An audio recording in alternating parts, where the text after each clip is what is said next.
facing the police every single day.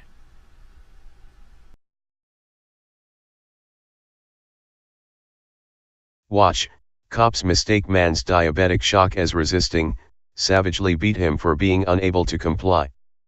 Police mistook a man's diabetic distress for an act of resisting arrest and proceeded to savagely beat him to the point of hospitalization. By Matt Agarist, January 2, 2019. Amarillo, Texas. When your only tool is a hammer, oftentimes, everything begins to look like a nail. John Priest learned this the hard way when police mistook his medical emergency for resisting arrest as he slipped into a diabetic coma. Instead of providing him with the medical attention he needed, Priest was savagely beaten and severely injured by police. The incident happened on January 9, 2017, but the dashcam footage was only just released. According to John's father, Daniel Priest, the family has been trying for 2 years to get the video released because the department tried to keep it a secret.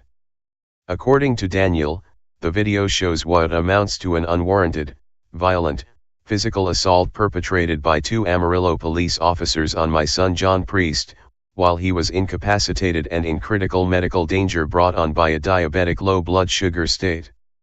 As the video shows, Priest is stopped in the road in a clear state of diabetic distress when 2 Amarillo police officers pull up behind him. He is unable to respond to their commands, and so police respond by smashing out the rear window and then hitting the unresponsive diabetic in the head multiple times. As Daniel Priest explains, John had stopped his car in a roadway and was sitting in the driver's seat and was unable to respond any commands given to him. When a diabetic has a low blood sugar incident, the first organ that begins to shut down is the brain, and someone with that condition becomes unresponsive and is basically helpless, and they may instinctively be combative to someone attempting to offer medical assistance. That is not what happened here. When officers pulled up on John, you can see him sitting in the driver's seat, and it appears that he was rubbing the top of his head with his right hand at one point. The officers tried to open the doors and were looking into the car. You cannot hear any of the officers' commands or hear them talking to John. One officer then breaks out the back window with his nightstick, but which apparently startled John because he can be seen rocking from side to side in the seat. Then this same officer, a very large individual, can be seen reaching in through the broken back window and striking John in the head at least 3 times before unlocking the door, and both officers violently removing him from the car and throwing him on the ground where there are glass shards from the broken window. As Priest falls to the ground, he appears to be unconscious, or at the very least, partially dazed and limp, and is presenting no threat to the officers at all. Despite these facts, police continue their assault on him. He was not resisting the officers consciously though, and as a result he received quite a number of blunt force injuries and required over 30 stitches to close the wounds on his head. The doctors and emergency personnel were appalled at his injuries, and it was the opinion of the attending physician that the large cuts on his head were caused by the blows from the nightstick.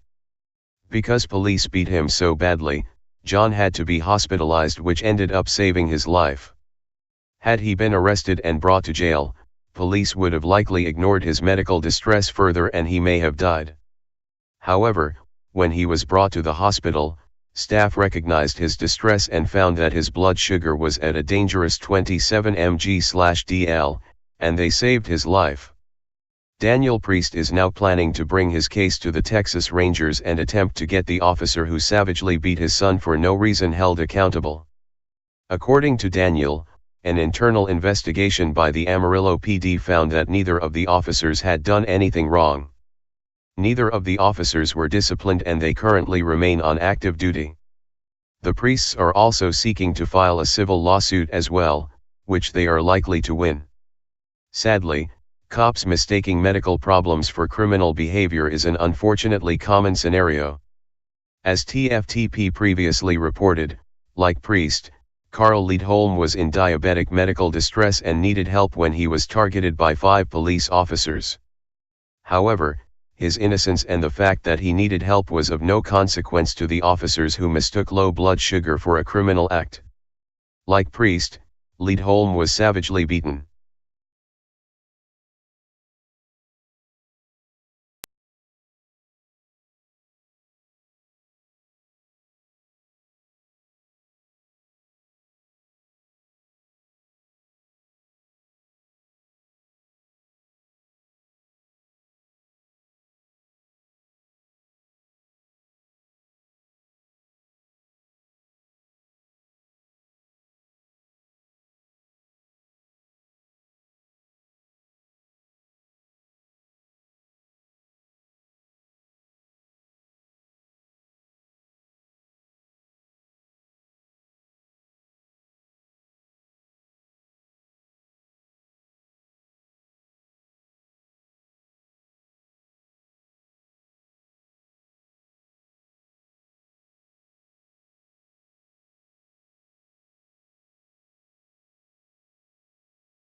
Hey Sheriff County, this is Sheriff County COPWATCH. I am using any video here with under fair use if you have criticism, reporting, teaching, etc. And please donate. I do not make money from YouTube, and there are different ways to donate in the video links. Thanks.